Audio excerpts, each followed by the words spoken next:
Сәлеметсіздер ме, оқушылар? Бүгінгі өтетін жаңа сабақ 65-ші сабақ. Тұсаукесер жыры. 6-шы тарау. Салт, дәстүр және ауыз әдебиеті. Тұсаукесер. Тұсауың кесілді, сүрінбе, деді атам. Тұзағың шешілді, күлімде, деді атам. Тұсауың кесілді, түс жолға, деді атам.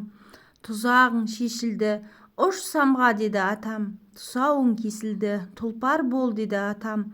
Тұзағың шешілді, сұңқар бол, деді атам. Тұсаукесер дегеніміз сәби қаз тұрғаннан кейін тез жүріп кетсін деген тілекпен жасалатын әдет ғұрып. Ол үшін арнайы ала жіп дайындалады. Бұл ала жіп аттамасын, яғни ұрлық жасамасын деген ұғымнан шыққан.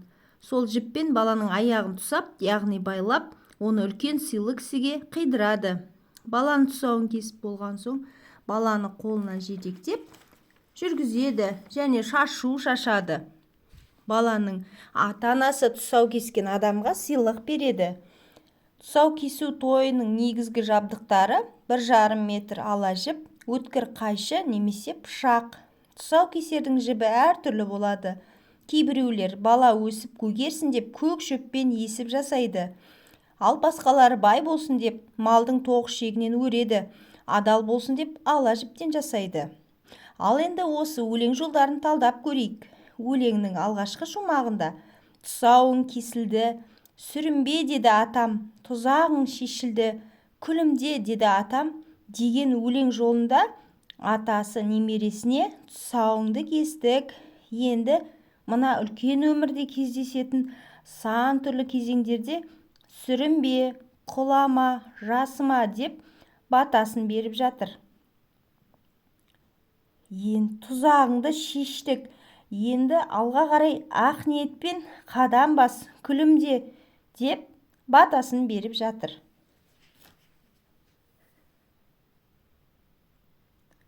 Тұсауың кесілді, түс жолға, деді атам деген өлең жолында атасы немересіне алда үлкен жол күтіп тұрғанын айтады. Сол жолдан адаспай, тура жолмен жүрсін, білім алсын, танымын кеңейтсін деп тілек тілейді. Яғни ең бірінші бала балабақшаға барып, ақыл ойын дамытады. Одан соң 6 жасқа келгенде мектепке барып білім алады, оқиды. Одан әрі ғылым білімін жетілдіріп, мамандық иесі болады.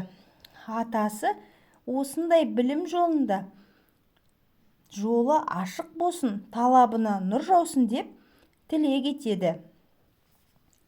Тұзағың шешілді, ұш самға, деді атам деген өлең жолында атасы немересіне құс сияқты еркін бол, арман мақсаттарыңа еш кедергісіз жет деп тілек айтады.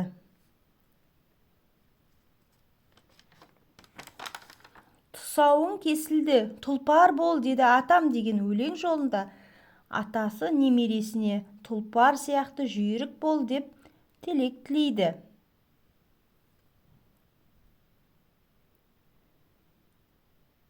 Тұзағың шешілді, сұңқар бол, деді атам деген өлең жолында атасы немересіне сұңқар сияқты қанатың талмасын, шаршамасын, қалықтап ұш деп тілек тілейді. Бұл жерде балақай құс сияқты самғап бара жатыр, арман мақсаттары көп. Көрдіңдер ме балалар?